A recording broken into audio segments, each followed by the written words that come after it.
I was on Cabin Row for 3 years. My first year I was in Red Fox and my counselor was Strawberry, and there was only 4 of us. And I remember like being really homesick at night only, and then having fun the rest of the day.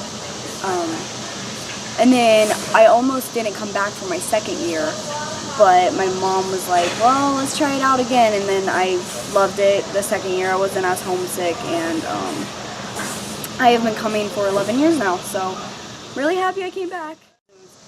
Really cool to see like the different stages at camp you go through, from being like on Cabin Row to being on the Advanced Hill, and then I was a CIT for 2 years, which was also great, and then I've been on staff for 2 years, and it's just really cool to see the changes of how you feel at camp, and each year you get more deeper in depth with like how you feel about it.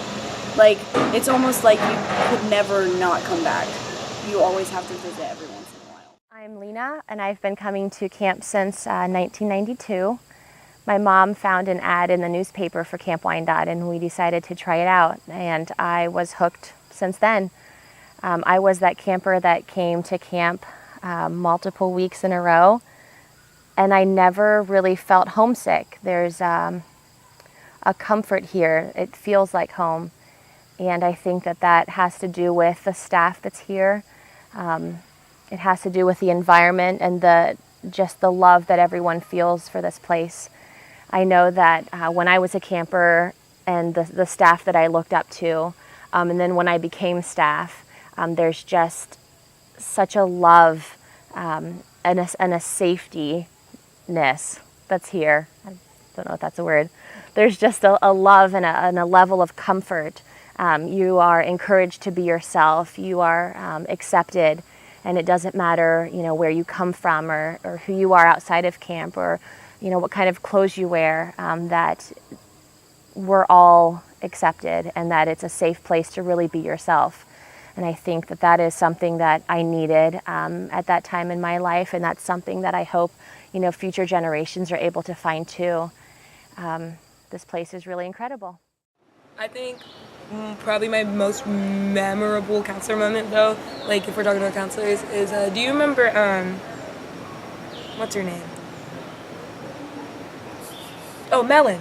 Yeah. I remember one year I came, and it was like a year I just kind of had like a rough family year, and I got there and like it was like completely different. Everybody else was like super cool and like had been there and was like already friends, and like Melon brought me into the group and was like, hey, this is so-and-so, she's our friend now. And like since then, like we were all great friends, and I still keep in touch with them. Actually, that's my name is Shortcake, and I started coming in 1970, and I fell in love with camp as soon as we were pulling into the driveway in. I was glued to the window because I saw the CITs and their dress whites and blues, and I was already in love with camp by the time I got pulled in. And today I keep coming back up from Atlanta, Georgia for alumni weekend and sometimes family camp weekend, because this is home to me. I want to be a counselor. I want to continue on. Oh, I want to be an alumni. I just want to keep coming back. I don't care if I move away cross country. I'm coming back every summer. It's such a great atmosphere, and like it's a home.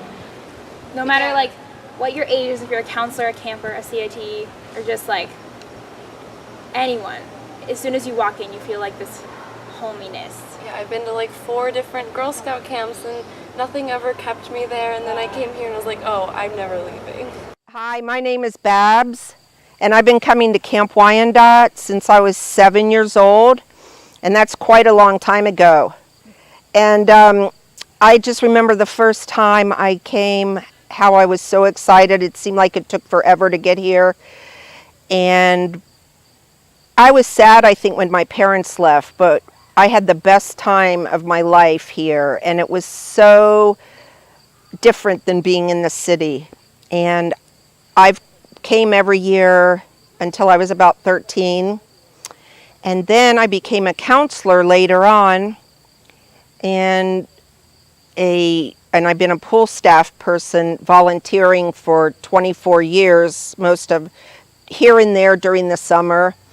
And camp has been one of the best places in my life to come. I come even when camp is not in session to hike or to stay in a cabin with friends. And every time I leave camp, I feel more serene and happy. And I still have lots of fun at camp. I still get in trouble sometimes too. So it's the best place in the world.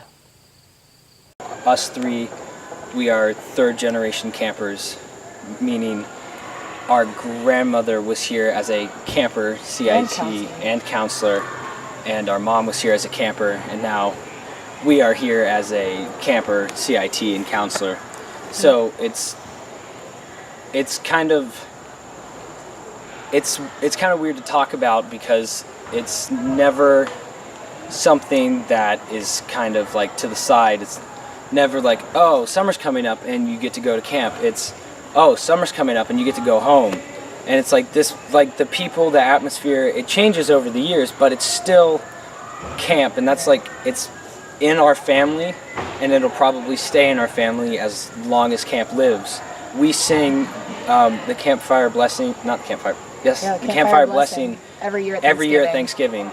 The whole family, even those who didn't go to camp. If they don't know it, they just hum. And a lot of them have learned it. Yeah. And I think our dad knows it.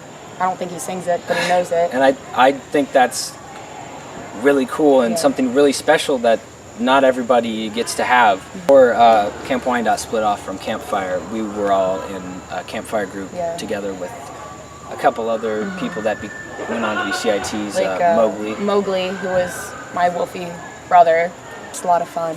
And I think it's cool how now we have the Wyandot Explorers Club. Yeah, and it's like, it's like Campfire, like the Campfire troops were, but it's Wyandot now. So you can still have those outside of camp experiences and then come to camp as a group and apply those things. And we see them come to Spring Skills and Halloween in the Hills. Yeah, and since they know each other outside of camp, they help each other out, like when they're homesick or when they're not comfortable doing certain things. It really helps. Yeah, and then some of them we all know, like Marcus, because he's here. Marcus! He's here at Halloween in the Hills. He's here at Spring Skills. Now he's here this week.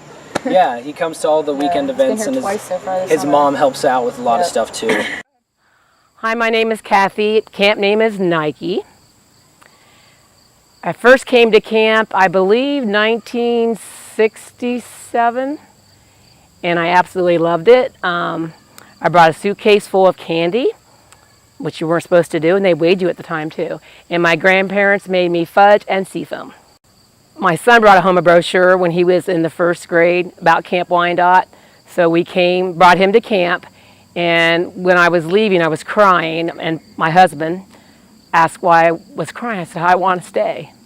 So I came back the following year as a volunteer and have been here ever since then. And I've developed so many lifelong friendships through camp. Lost a couple of people from camp, but I love it.